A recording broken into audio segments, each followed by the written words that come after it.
Hello and welcome to the special year-end edition of the Best of Just Books. For the next half an hour, we bring you excerpts from interviews with the best writers of the year talking about their top titles and also an account of what the great and the good read in the year.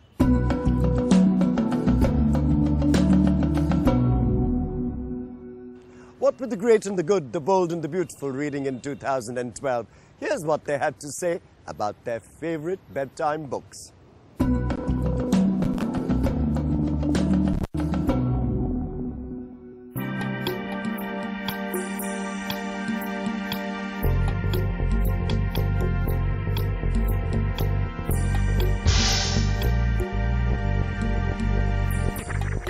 Hello and welcome. I'm Satyajit Sarna, the author of The Angel's Share, recently best-selling novel. Sounds good to say that. And I'm going to tell you what's on my shelves with the help of my dad, who is also a writer. And we're going to start here at the travel section. Hi, I'm Navtej. I'm Satyajit's dad.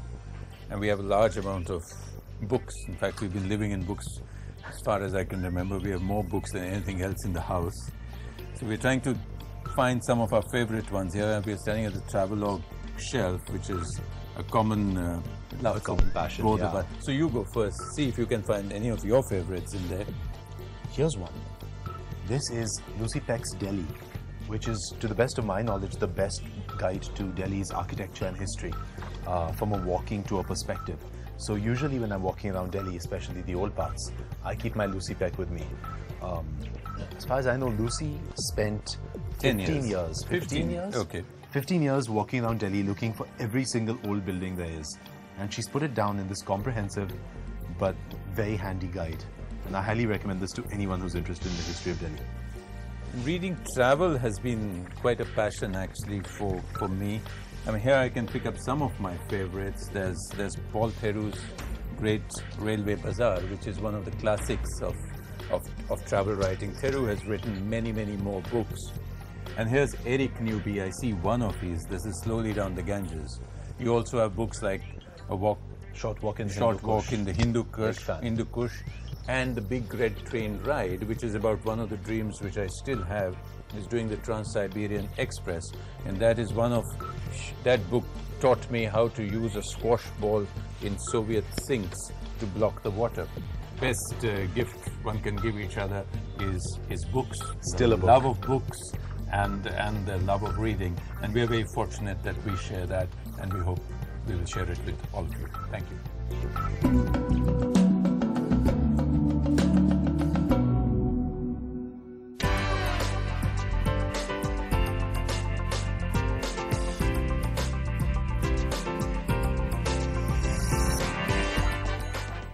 Hello, I'm Sanjana Kapoor, and I'm here at the Prithvi Theatre where I work, and in my most favourite little corner of the Prithvi Theatre, the Prithvi Bookshop. And here are some of my most favourite books. In fact, I've just seen a book that I've not read and I've not bought. Che Guevara, a manga biography. What could be more delightful? This is my next buy. And of course, this being summertime, the bookshop is inundated with kids' books. And my all-time favourite, of course, is Roald Dahl, and I'm getting to revisit him in his children's avatar because of my son, who's 9 and who's completely in love with Roald Dahl. My all-time favourite, of course, is this incredible collection of his short stories. Incredibly dark and wonderful. He really is a master. It is so close to what theatre does. Reading a book makes you use your imagination, it makes you use your senses, it makes you work. And I believe truly good theatre makes you work. It engages you, it activates you, it gets you to participate and be involved. Not in the same way that cinema or theatre or TV does. They are incredibly passive, they don't engage you in the same way, whereas theatre demands that you participate, like books do.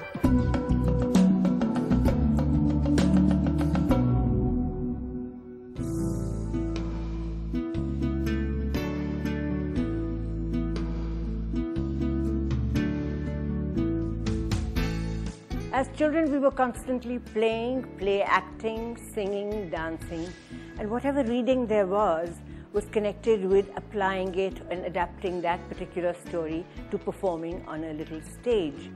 But my most vivid memories when I began to become aware of reading was when I picked up in my junior Cambridge, or when I was about 14, 15, was Gone with the Wind. I don't know whether I had seen the film first and then started reading the book, but I kept it by my bedside and read it chapter every night, sometimes more than that. But I just could not put it down, and once I would finish the book, I would start again. It had such an impact on me, and the romance, and Scarlett O'Hara and Rhett Butler were my favorite characters.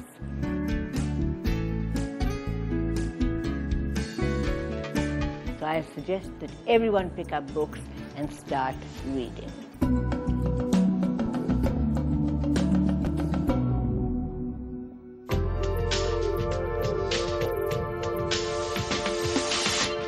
Hi everybody, I'm Usha Uttup, that's right. Some people call me Didi, but hey, I'm your Usha. Namaskar, Namaskaram, Sat Sri Akal, Salam Alaikum. Welcome to this wonderful show. Hey, you know something? Most people have forgotten how to read. I'm right here in Park Street at Oxford, one of my most favorite stores for books. And this is where I started singing actually, in Park Street. And do you know something? I used to come here even in those days and browse around.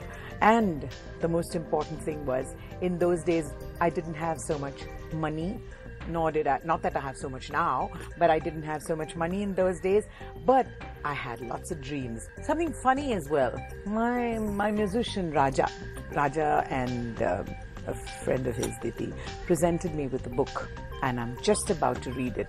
But because I'm working on the Geetanjali, it's going to be in between. It's called The Inscrutable Americans. Something totally different from what I normally read. But expand your mind. That's what it's all about. And that's what only books can make you do. Expand your mind.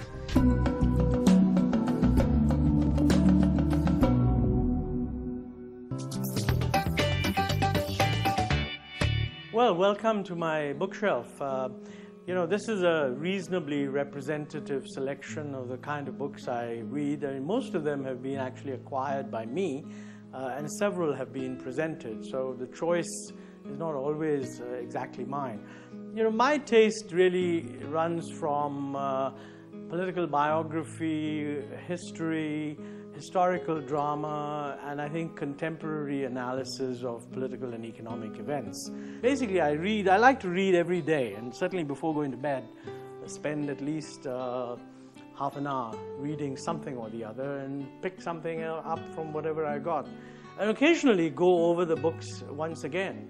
That's the nice thing about particularly history, that you can always go back. This is a terrific book, for example, The Butcher of Amritsar, an account of Reginald Dyer and by Nigel Collett, and it tells you about the Jallianwala Bagh massacre and how the whole thing was viewed by the British establishment, the initial effort to exonerate the man, subsequent perceptions that this was all wrong. Very good book.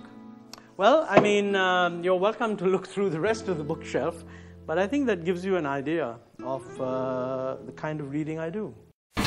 India's #1 news app just got even better. Download NDTV's new app.